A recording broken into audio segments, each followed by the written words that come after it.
All right, good morning. Welcome to our session on how to attract and retain kids at your club through sports programs. My name's Chuck Brady, and I serve as the Executive Vice President of the Cal Ripken Senior Foundation, located in Baltimore, Maryland.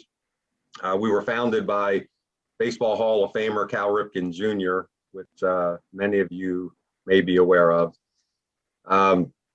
Prior to joining the Ripken Foundation, I spent 25 years working with local boys and girls clubs here in the States, and spent a couple of years on the national staff of Boys and Girls Clubs of America. So, over the past 40 years, I've seen firsthand how sports has been really a tremendous tool to attract kids of all ages. And more importantly, how we've been able to use sports to retain kids well into their preteen and teenage years. And this includes all kinds of sports. And I think you'll hear from our panelists today the importance of diversity, because so many kids have so many different interests. We have to be able to provide a variety of sports to meet the interest of all kinds of kids. And all kinds of levels, from beginners to more competitive athletes as they get older. I've also seen firsthand over the years the ability of sport to shape the lives of young people. And I'm sure everybody at this conference will agree that that's probably one of the most important things we can do for kids is to prepare them to be successful in life and to win at the probably the most important game they'll ever be part of, and that is the game of life. So we're going to learn a lot about that today. We have a wonderful panel this morning that will share some of their best practices and share their insights on what's working back at their club when it comes to attracting and retaining youth through sports. We'll also later in our presentation share with you a couple of resources available to you, that may help you not only start a new sports program, but strengthen the sports program that you currently have.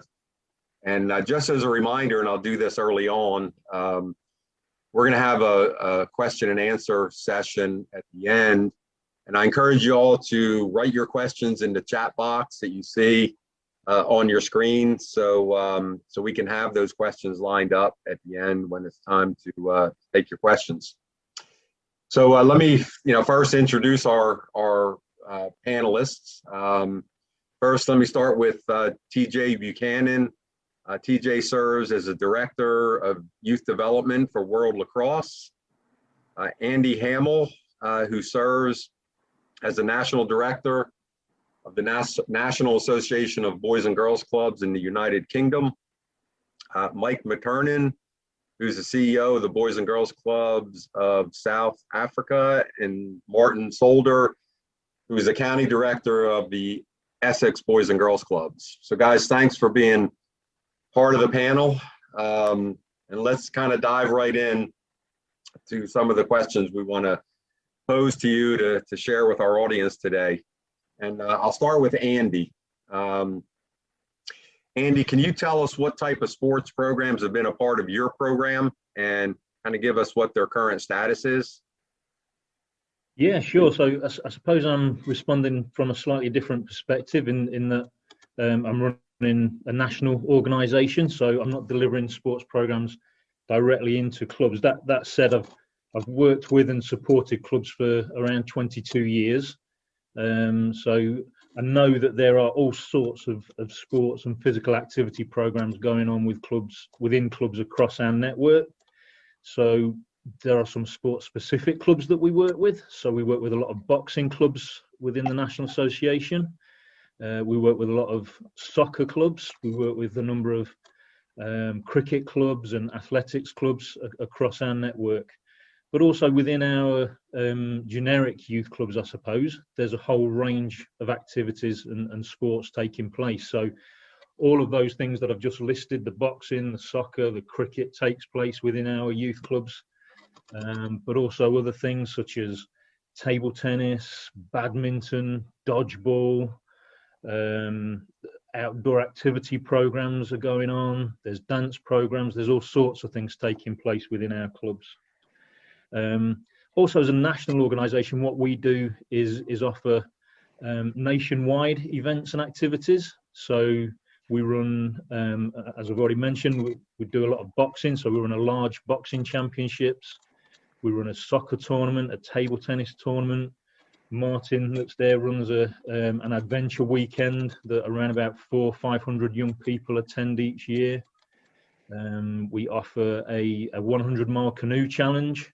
So there's all sorts of things that are taking place. And well, I say taking place, you asked what the status of them is at the moment. They're all on pause, as you would imagine. The vast majority of our clubs are closed at the moment due to COVID, and our national events program can't take place at the moment either. But you know, once all this clears up, we'll be back up and running as we would be as usual, hopefully.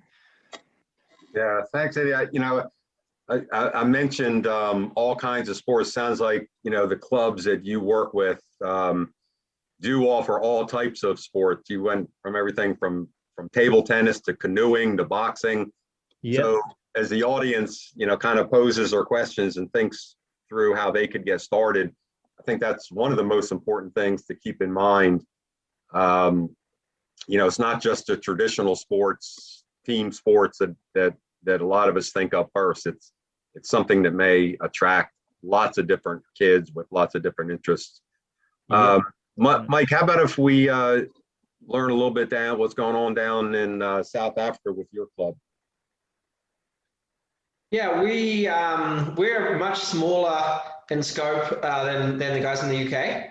We've got basketball, we've got soccer. We just got an agreement with the Cricket Federation in Gauteng, which is where Johannesburg is based, to start mini cricket. We're looking to just really grow what we already have. We're a younger organization as well. We've only been established for about 8 or 9 years. So really, we're in many ways we're at a kickoff stage, or maybe 1 or 2 steps beyond the kickoff stage. But pretty much when we talk to the kids, they want to do everything possible, and we're just like trying to expand and trying to find new opportunities to engage with kids and get kids active. And it's a key strategy for us to engage with our team members as well over the next few years. Great. Hey, TJ, I'll shift gears a little bit. TJ, why don't you tell the folks a little bit about the work of World Lacrosse and what's going on with your organization and how you're working with clubs and organizations across the world, it sounds like. Yeah, great. Thank you for the question, Chuck. So World Lacrosse is a little bit unique, maybe. We're more like the World Federation of Youth Clubs than we are the Boys and Girls Clubs or some of the other organizations that maybe are our members. So what we are is the International Federation for the sport. And we're responsible for the governance and growth and support of lacrosse in nearly 70 countries around the world. And one of the things we're really heavily focused on and emphasizing as part of our sport development efforts is partnering with places where kids are, right? That makes the most sense. And what we really believe is that, you know, through the resources that we have available, we can create a great experience. Through the clubs that all of you administer, we can create an opportunity, and that all equals out to success long-term for, you know, not only for our sport to continue to grow around the world, but also success for those young athletes who decide to give lacrosse a try and participate in it. We have, you know, a tremendous amount of resources, you know, focused on a couple of areas. One is the coach development piece, and I know, Chuck, I believe you have a question a little bit later on about that. But you know, that's part of that experience, and also as well as just some programmatic resources, so that people without lacrosse expertise are able to introduce the sport in a fun, engaging, and safe way, so that the young athletes or the youth athletes have a positive first experience with the sport that will hopefully, you know, transcend into not only growth for our sport, but opportunity for those young people to participate in some meaningful type activities. That's great.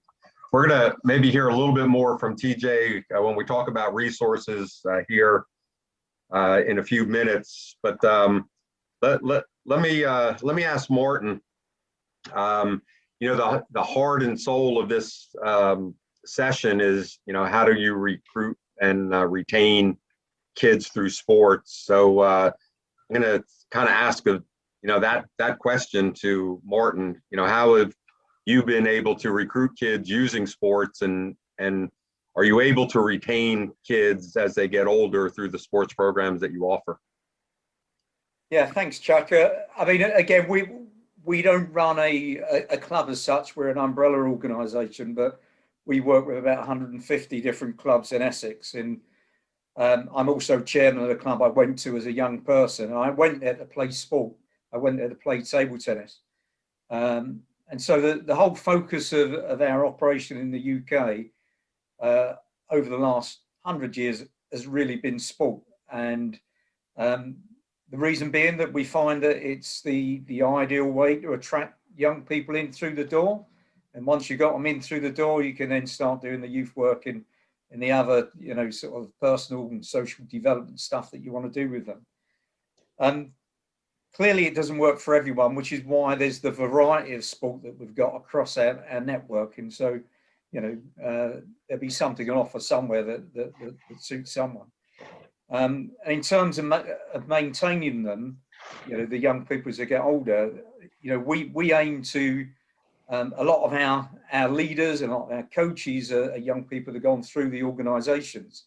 So, when you get to maybe 15, 16 and you realise you're not going to be the world champion, we take you off and channel you into coaching, administration. There's a whole raft of roles that can be done within a sports organisation. And, we take kids off there and we train them up to be the coaches and the leaders of tomorrow, really. So, sport fulfills all the roles for us, keeping kids isn't really difficult. Great. Something you mentioned, Martin, about coaching, we all know and have seen that, the quality of sports programs and the impact they have on kids a lot of times comes down, to the quality and the relationships between coaches and players. And, for organizations out there who are interested in launching new sports programs that may have multiple teams and multiple leagues, finding those volunteer coaches is critical, and making sure that those coaches are trained properly. Can any of you, kind of talk a little bit about what kind of training programs you may offer to your coaches? It sounds, Martin, like you're growing your own coaches in a lot of cases. So they're coming up, they kind of have the understanding and expectation of what their role is of coach. Any of the other panelists, if a dad showed up and said, I want to coach, but I know nothing about coaching, how would you go about, preparing them to be a successful coach? Yeah, maybe I can speak a little bit to this. I wouldn't say that we've got a great program, but I think what we're doing might be quite interesting for guys who are getting things off the ground and getting things started. Because we have on staff sports facilitators, but they're not coaches, but they know a little bit about a lot of things.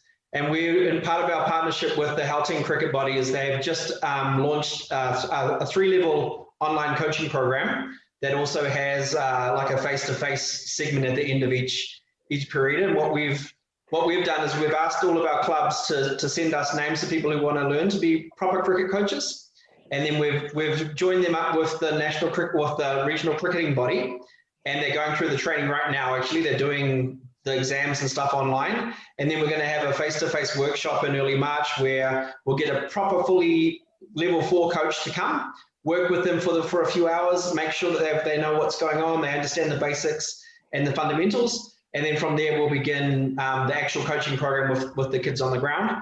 I think we're getting a lot of interest from our staff because they're also hungry. Like, their kids are hungry for sport. but the guys are hungry to learn how to deliver the sport in the proper way as well.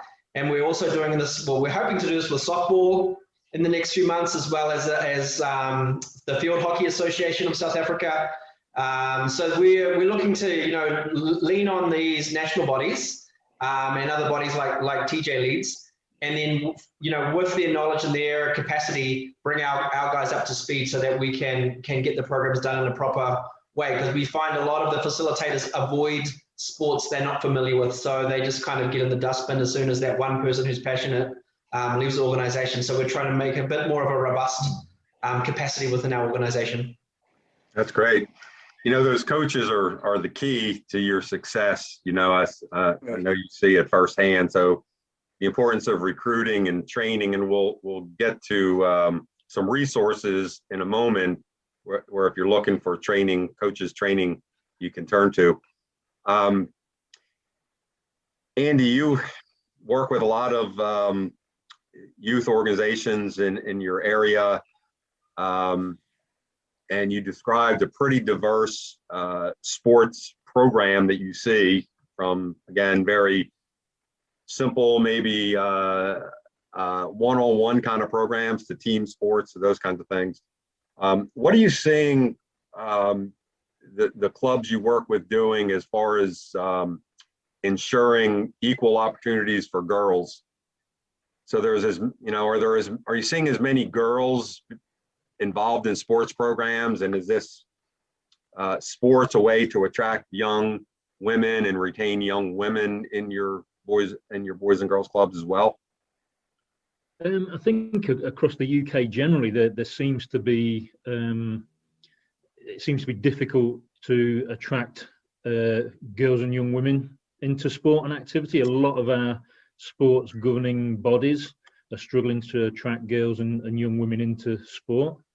That said, I think female sport is growing and growing at quite a rate. And yeah, I think within our clubs, again, it has been a struggle to get girls and young women involved. But across our network, you'll see lots of maybe single gender sessions for different sports. And more female coaches getting involved.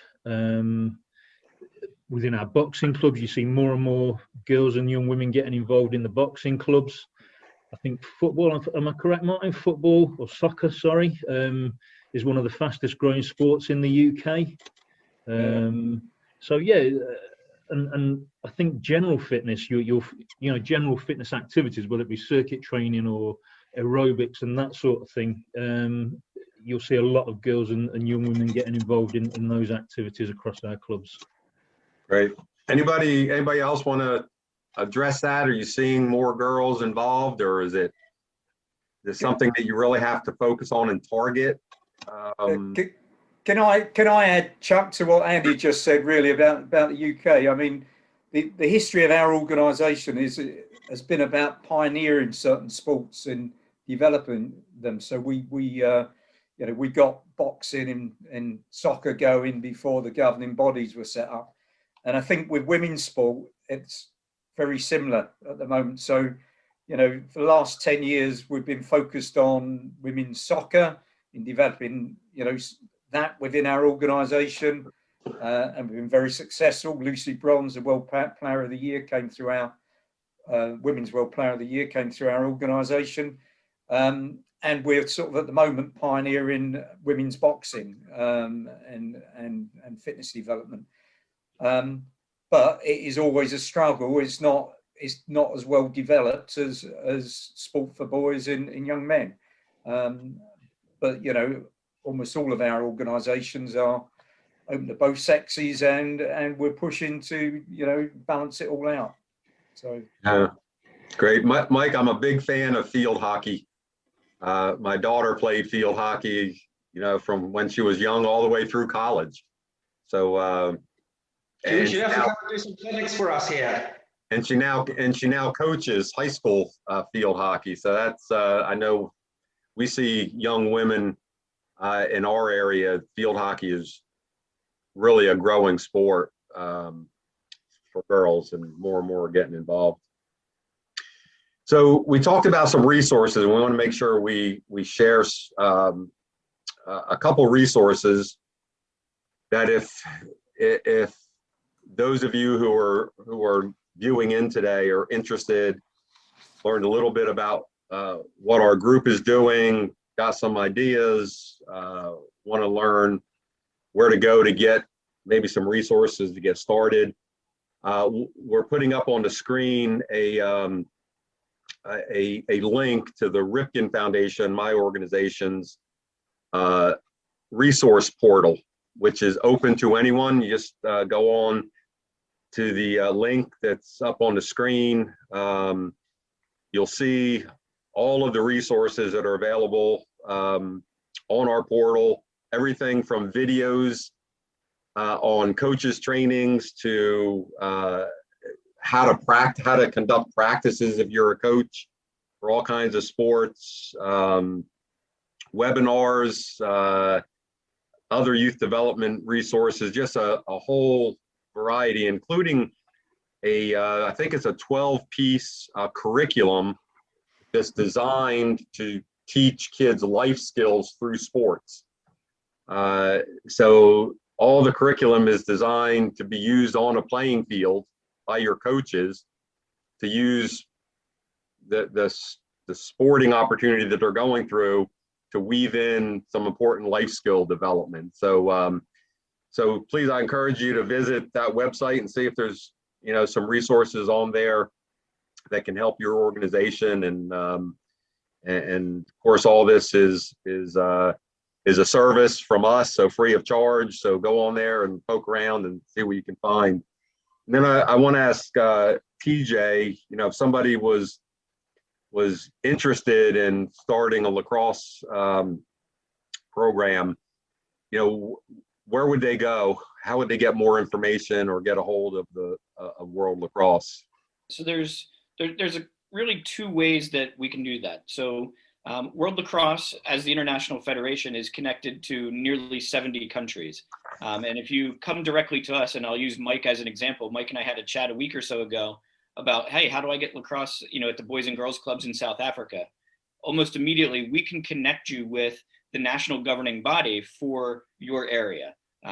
So South Africa is one of our newest up and coming members here in the very near future. So we made that connection. And now Mike and the chief executive officer of South Africa Lacrosse are having conversations. In addition to that, as the International Federation, we provide a variety of grants and tools and resources, much like yourself, Chuck. We have, grant programs for equipment. We have grant programs for, I'll say the implementation of what we call the Discover Lax program, which is an introduction to the sport where all of the equipment and resources that traditionally would be needed to play what you might see on the television are not required. And we have programming available for that. And then, on the coaches side, we have a virtual training center that anybody around the world can go into, and they can view, several, close to a dozen actually, different courses designed for coaches to help them introduce and implement the fundamental skills of lacrosse. And those are currently free of charge on our website. So they can hop in there, watch some videos, learn about coaching lacrosse. And to your point earlier, Chuck, also just about working with young people in general and how to be that first positive coach that, leads to the retention and the growth of the sport, right? That experience is always important. So we also provide training in that end of it as well. Great. I would encourage everybody to check these resources out. Just learn, see if it's right for your organization, and I'm sure anybody on this panel would be happy to get a phone call from you and kind of help you answer some questions and share their further thoughts on this one-on-one. So we have about 4 minutes left. So I'm going to throw out a closing question, and I'm going to ask Martin and then Mike and then Andy to kind of spend 1 minute giving our audience your advice if they want to start a sports program, let's assume there's a club that doesn't have sports as part of what they offer yet, but they want to. What would your advice be if they want to start a new program in there? And we'll start with Martin. Okay, Chuck. Well, I think we've said it all the way through. It's all about having the right people. And, you know, the first thing you do is you find the right person to you know, look after the sessions, whatever the sport happens to be. They don't have to be a sports person. They don't have to be very good at sport. They just got to have the right attitude and the right ethos, because, you know, as we've heard, it's about developing young people. That's what our organisation's about. So to me, find the right people. Right. It's always about the people, for sure. All about the people. Mike, what about you? Yeah, I mean, obviously, I would agree with Martin on that. I think also as well, be open-minded. You know, if you've got someone in your club that wants to do a gymnastics session once or twice a week and they don't really know what they're doing, but they want to do it, just kind of, you know, go ahead. And once you start moving, that these things kind of evolve and come to fruition. And yeah, just keep it as simple as you can in the early stages. Don't make it complicated. Get things moving, and from there you can build on your base. Andy, any advice? Yeah, I guess just similar to what both Martin and Mike have said, just start with what you've got. It may not be a sport as such that you can get started, but, you know, if you've got a bit of space, the right person, as Martin said, a bit of enthusiasm and creativity, you can get some form of physical activity going. And also your staff and your volunteers and your young people are also gold mines in terms of what suggestions they can come up with for doing something at your club. That's great advice. And again, you know, we can't stress enough how, you know, this panel and you know, thousands of other organizations have really seen how they can attract kids. For sports is a magnet for a lot of kids. And for us at the Ripken Foundation, we use, you know, sports as the platform to reach kids, because, you know, there's a lot of kids, particularly in high risk areas, that are attracted by sports. But you know, sport is not, you know, one of our founders, Bill Ripken, Cal Ripken's brother, you know, often says that, you know, we're not trying to create major league ball players at the Ripken Foundation. We're trying to create major league people. Yeah. And sports is simply the platform where we reach these kids. But all of us, are, you know, and everybody that's at this conference obviously knows that we're trying to develop young people into future leaders, and sports has a big impact on that. So I want to thank the panelists for their insights today, and, you know, we're going to open things up for to answer your questions.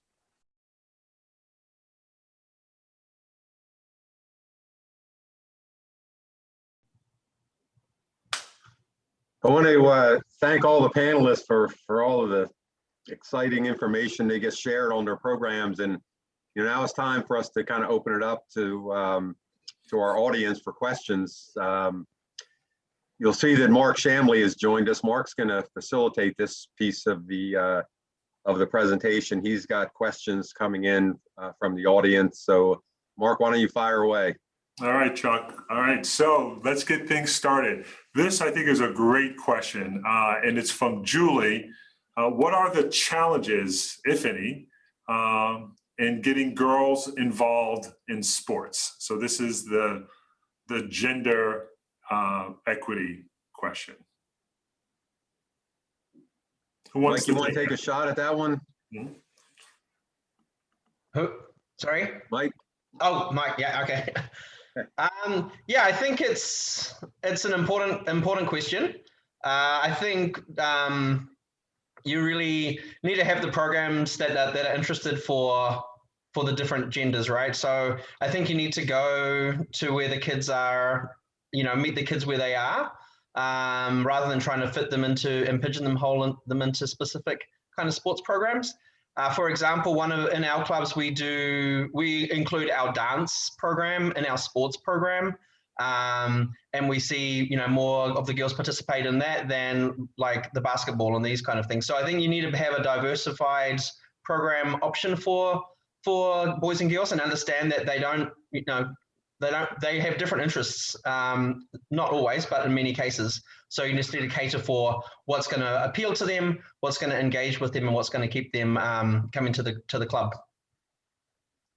I might add on to that, Mike, that I think it's also important to create a vision by having some strong female female role models in leadership positions within your sports programs. There's that old adage, you can't be what you can't see. And if there are role models or other girls participating in sport, and you can highlight that as much as possible in your promotions and marketing, that shows other girls that, this is for me too. It's not just a boys thing or sport for all, really. Yeah, absolutely. TJ, that's a great point. Just to add to that, we have engaged a lot of women role models, and I think that's key for some young girls to kind of see, to hear from women that have thrived in sports and kind of the challenges that they kind of overcame when they were younger, how they were determined. So I think having those role models involved in attracting girls into sports programs and letting them know that they can do it and it's fun, and again, it's not just a boys thing, and I think that's key to kind of getting the girls involved. Yeah, and I got another thought on this as well, because we're in contact with the NBA, and the lead in the NBA Africa is a former WNBA player, Mobo. And we've been talking a lot around how to share with the kids that sport is not just about being the best player on the team as well. Participation gives you opportunities to learn about management, about coaching, about statistical analysis, and all these other kind of things as well. And while we might say, oh, the men's NBA teams are blah blah blah, behind the scenes there's a lot of women engaged and participating in the overall sport. Right.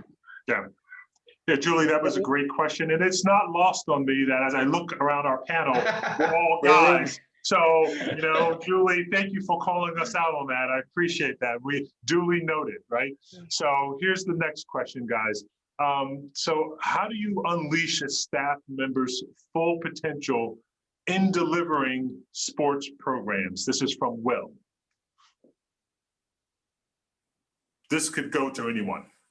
Yeah, I'm quite happy to jump in here, Mark. And the organisation that I'm involved with, we have a lot of young leaders who are coming through our organisation. We involve them on the coaching side, quite in depth, and to bring them on as individuals, we put them through a whole raft of coaching programs, internally and externally. So it's about investing in the young people for us, really, in bringing them on. Great.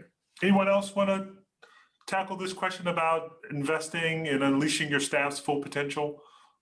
I think the other piece is asking them to create a vision for what the program would look like if they were in charge, so to speak, and then empowering them with the tools, the resources, the education to really let them take ownership over it. Right. I think a lot of times, when we hire staff, they look to a director or a manager for the direction, and that limits their capabilities or limits their potential. Whereas if we ask them to create that vision and empower them to take the lead on something while supporting them, we can oftentimes get a lot more out of them. Yeah, that's a good point. That's been a reoccurring theme, TJ, throughout this conference around especially in times when there's disruption to the organization, is getting the staff involved. But I would also say, as you're thinking about new initiatives and partnerships or launching new sports programming or any programming, right?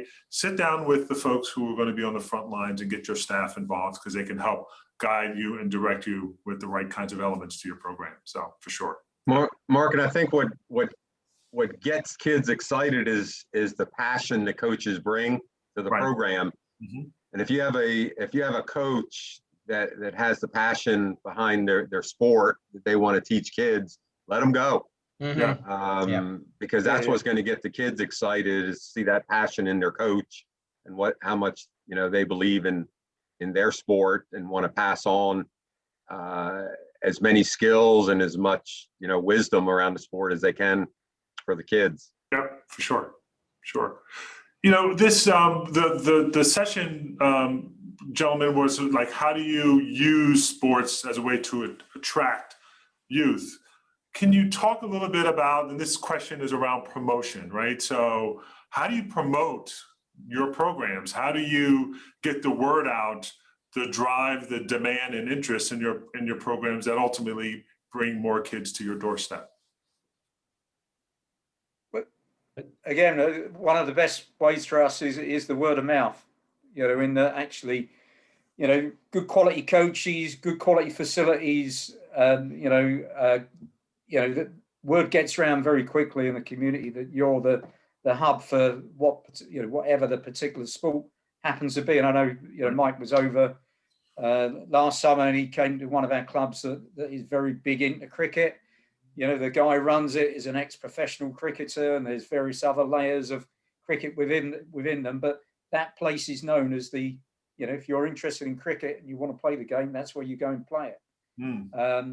Obviously, you've got to build up to that. That doesn't happen overnight. But word of mouth is great, to get young people through the door, really. Okay. Thanks, Mark. Anyone else? Yeah, I guess a lot of it is about what young people want to do. So a number of our clubs will have youth forums or youth parliaments, whatever you want to call them, and they will feed into what the program looks like. And so it will be about what young people are wanting to do. And then, as Martin said, certainly within our clubs, the biggest thing is word of mouth in terms of promotion and young people bringing their friends along to an exciting and varied program. Great. I think it's also key to make it fun.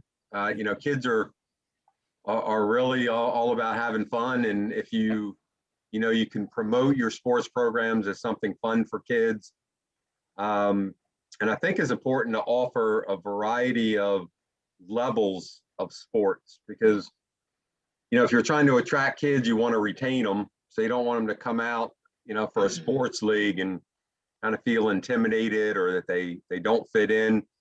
So having different levels where every kid fits in. We see a lot. We use baseball at the Ripken Foundation to do a lot of our work, and Cal Ripken often gets out there and plays with kids, and he's often amazed about how he's seen where the smallest, slowest kid can sometimes be better than the bigger, stronger kid on the game of baseball. And that makes these kids feel good and they want to stay involved. And so I think, once you get them involved through promotions, I think the key is making sure that there's opportunities to keep the kids engaged through a variety of levels of competition and fun activities and those kinds of things. Okay. Awesome. So this next question, I think it's probably suited best for TJ, but I would encourage if anyone has some thoughts around a response to weigh in. So TJ, so how do you approach sports governing bodies? So the World Lacrosse is a governing body kind of organization. So how do you approach, what would you say to those folks out there that want to approach other governing bodies, but they don't have an existing relationship? What would you say to them? Yes. So the first thing I would say is, if you're looking for a particular sport, go to their international federation's website. All of them have a list of their members and contact information for a given country. And that way you can immediately get in touch with the leadership of that given national governing body. Mm-hmm. From there, and it varies by sport and it varies by country, many of them have a tremendous amount of grant programs and resources that are specifically designed for working with youth organizations. World Lacrosse, as an example, we don't work directly with the organizations, but we have grant programs that we can deliver to our national governing bodies and help to make those connections. So even if the national governing body doesn't have it, the international federation oftentimes can support that. Start by researching on the international federation site, reach out to the national governing body for whatever the sport is that you're looking at. And, just about every sport I can think of is looking to attract more participants. And if you come knocking on the door and say, hey, we're a boys and girls club, we're a youth organization, some other type of youth organization, we would love to introduce lacrosse in South Sudan, right? We're going to jump at the opportunity to promote and provide resources to have our sport happen there. Great. All right. Anyone else want to weigh in? Mike? Yeah, I think that like TJ was saying on the numbers side, we're bringing cricket on in boys and girls clubs of South Africa. We had no cricket before, and I did a little bit of background research, found some people who knew people, did all that kind of networking stuff, and then finally I got in the inbox of one of the cricket guys, and I was like, yeah, we've got 2,000 kids, and like bam, 5 minutes later he's like, okay, let's talk.